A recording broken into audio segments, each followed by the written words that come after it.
দর্শক, আমরা আরো কিছু তথ্য আমরা জানবো। জুলাই জাতীয় সনদ স্বাক্ষর নিয়ে অতি জরুরি বৈঠকে বসেছে ঐক্যমত্য কমিশন। সভাপতিত্ব করেছেন প্রধান উপদেষ্টা ডক্টর মোহাম্মদ ইউনূস। আর ফরেন সার্ভিস একাডেমি থেকে এ বিষয়ে আরো কিছু তথ্য জানাবেন আমাদের সহকর্মী মারুফা রহমান। মারুফা, একটু আমাদেরকে জানাবেন কোন কোন রাজনৈতিক দল এখানে আছেন এবং কি কি আলোচনা হয়েছে সে বিষয়ে কোনো তথ্য পেয়েছেন কিনা?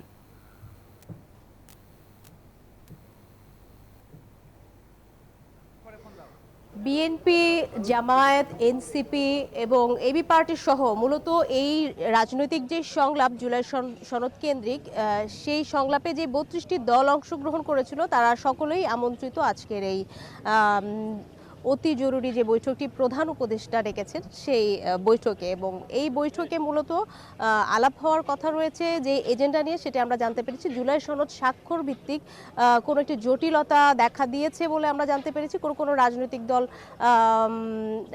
তাদের এই স্বাক্ষর কেন্দ্রিক আপত্তির কথা জানিয়েছেন কোনো ইস্যুতে। তো যেহেতু একটি চূড়ান্ত তারিখ আসলে ঘোষণা করা হয়ে গেছে, সেটি হচ্ছে ১৭ তারিখ, অর্থাৎ আগামী শুক্রবার দক্ষিণ প্লাজায়, সংসদের দক্ষিণ প্লাজায় এই স্বাক্ষর অনুষ্ঠানটি হবে। তো এর মধ্যে যে জটিলতাটি তৈরি হয়েছে সেই কেন্দ্রিক সমস্যার সমাধান করার জন্যই আমরা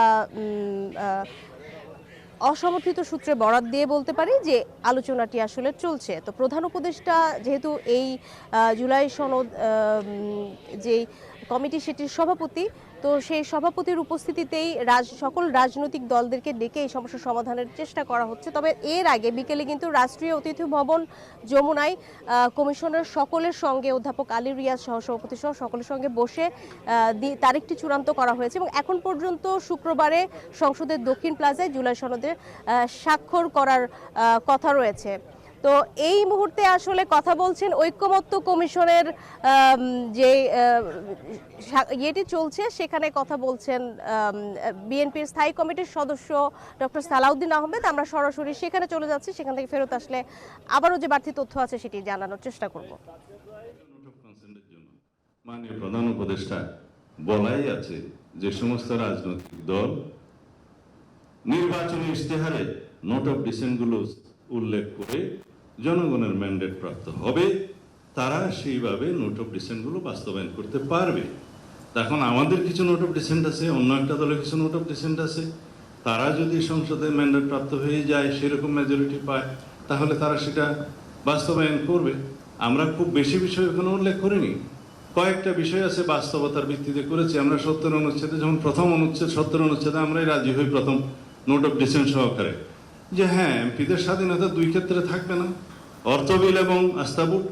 বাকি অনেকে বলছে এটার সাথে সংবিধান সংশোধনও থাকতে পারে, এগ্রিড। আমরা বলছি তার সাথে আরেকটা থাকুক, যে দেশে যুদ্ধ পরিস্থিতির মতো কোনো পরিস্থিতি হলে সেই সময় যেন এমপিরা স্বাধীনভাবে ভোটটা দিতে না পারে দলের পক্ষে।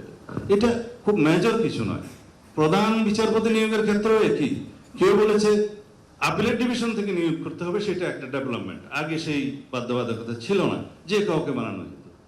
আমরা বলছি এটা এগ্রি, কিন্তু দুইজনের অপশনটা প্রেসিডেন্টের হাতে থাকা এই জন্যই ভালো, যে হঠাৎ করে যদি কেউ সিনহার মতো লোক এসে যায়, সেই ক্ষেত্রে একটা অসুবিধায় পড়তে হবে জাতিকে। কারণ যে সমস্ত রিক্রুটমেন্ট হয়েছে জুডিশিয়ারিতে, আপনারা সবাই জানেন যে আরো 15 বছর লাগবে এগুলো ক্লিন আপ হইতে। তো সুতরাং একটা অপশন থাকলো, এগুলোই নোট অফ ডিসেন্ট ছোটখাটো।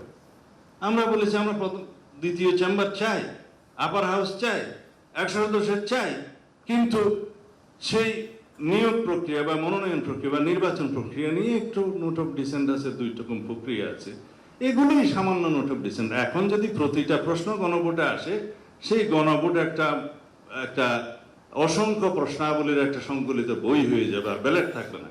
সেই জন্য আমরা বলছি যে জাতীয় সনদটা যেভাবে প্রণীত হয়েছে আমরা সবাই সেভাবে স্বাক্ষর করি, করার পরে সেটা পাবলিশ। তো আপনি শুনতে পাচ্ছিলেন যে একেবারে শেষ মুহূর্তে আবারও জরুরি বৈঠকটি এই মুহূর্তে চলছে। বিএনপি স্থায়ী কমিটির সদস্য তিনি তার বক্তব্য তুলে ধরছেন। তো আজকের এই জরুরি বৈঠকের মধ্য দিয়ে জাতীয় জুলাই সনদ কমিশন একটি চূড়ান্ত সিদ্ধান্তে পৌঁছতে পারবে এবং শুক্রবারে সংসদের দক্ষিণ প্লাজায় ঐতিহাসিকভাবে এই স্বাক্ষর অনুষ্ঠানটি হবে বলে আশা করছে কমিশন। তো মোটামুটি এই ছিল আমার কাছে সর্বশেষ তথ্য। বৈঠকের পরে হয়তো রাজনৈতিক নেতারা আসলে তাদের কাছ থেকে আমরা প্রতিক্রিয়া জানাতে পারবো। অনেক ধন্যবাদ আপনাকে মারুফা। নিশ্চয়ই তখন আপনার মাধ্যমে দর্শকদের আরো নতুন তথ্য দিতে পারবো।